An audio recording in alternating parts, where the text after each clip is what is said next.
Hey everybody, it's Angela and I am back with another altered book video. And for this one, I have turned it into a binder. I didn't show that process on this video because I've shown it on a lot of my others. So you can just look back in my altered book playlist and there'll be others that show me putting the binder mechanism in. And this was a book that had some green foliage on it, so I wanted to turn it into kind of a nature journal. And so I'm taking this new collection that I just recently purchased. It is called the Vintage Artistry Collection by 49 and Market. And I have the 6x8 collection pack, and that's kind of what I'm mostly using for this. I use the papers in the collection to do all the pages, and I'll flip through those in a second. And the collection also comes with some punch out pieces, and so I'm using the punched out butterflies to make a focal point to put on the front of my book. And you can see there I have a slide mount frame and this plastic piece that fits into a slide mount. And I don't know if any of the rest of you have played with slide mounts in the past. It used to be a big thing, and then I haven't seen anyone using them lately, but since this is a nature journal, it kind of reminds me of science and slides and microscopes and that kind of stuff. I really wanted to go ahead and use one of these, and it's been a while since I've used one. So I'm just taking the little punch outs, giving them a little bit of dimension by folding the wings up on the butterflies, and as soon as those dry I will go ahead and insert it in that slide mount.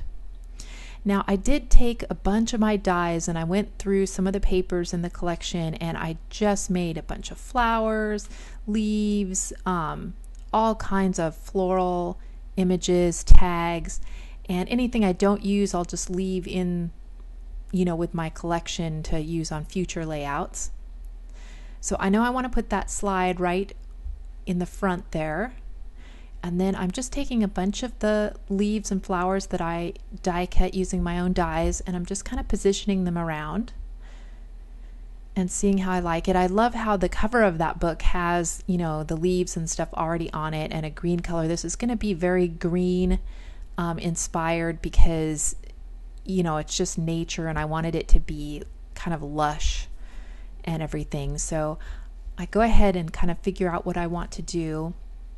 You can see on the spine, you can see the two studs of the binder ring mechanism that I already have put inside. And I did take that slide mount frame and put some gold rub and buff on it because it was silver to begin with, and I wanted it to kind of be gold. And I'm going to pull out these puffy thickers that have gold on it, and I want to use some of these little fronds just to kind of poke out from my die cuts to just give a little bit of extra color. And then I also have this fern kind of silk flower that I got at the dollar store, and so I use a few of the ferns on here as well, and it gives texture and another color of green and a different they're a little shinier, so that way it gives a little bit different look to it, along with some rhinestones and some gold studs. So that gives a lot of little sparkle, and then you can see how dimensional that little plastic thing is that you put in the slide mounts. I don't know what they call it. I think I got those a long time ago at paperwishes.com, and they may still sell slide mounts and all the stuff that go with that, so you might take a look at their website. And so that is how my cover turned out, and I really like it. It's really full and lush. And then I just went to town. Like I said, I used the papers from the 49 and Market Naturalist collection to do the pages, and then these laser cut punch outs that come with those 6x8 pages to do a lot of the decoration as well as my own die cuts. You can see there that I left this one loose, that window frame, so I can slide a photo down behind it. And then I just put a cluster here in this upper corner with some flowers and die cuts and butterflies. This one I used a large die, and again I left it so I can slide something kind of back behind it. And that's another one from paperwishes.com, that die cut. Now this ribbon, it's not real ribbon, it kind of looks like it, but it's one of the laser cut punch outs from the collection, and I just left it so I can slide a photo mat behind there. Again, more of my die cut flowers, some of the gold thickers, and then I did do some pockets throughout with some tags, and on the top of each of the pockets I used that leaf die, and on top of this tag I used one of these Prima flowers. So I just really love that. It gives a little bit of sparkle, and I love these leaves too. You know, I just kind of let them hang down. I don't think that they'll get ripped. If it looks like they are, I'll have to put a little bit more glue underneath them. Again, this is another one of those paperwishes.com floral die cuts. This was a die that I just got from Tuesday Morning a long time ago. I think it's for a card front, and I just used it as a page in there. Again, another pocket with that leaf die cut and a couple tags. I put some of those gold rhinestones at the top of some of those tags as well.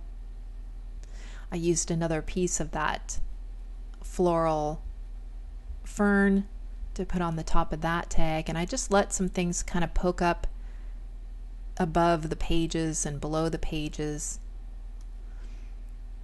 And again, another one of this card front type of die there.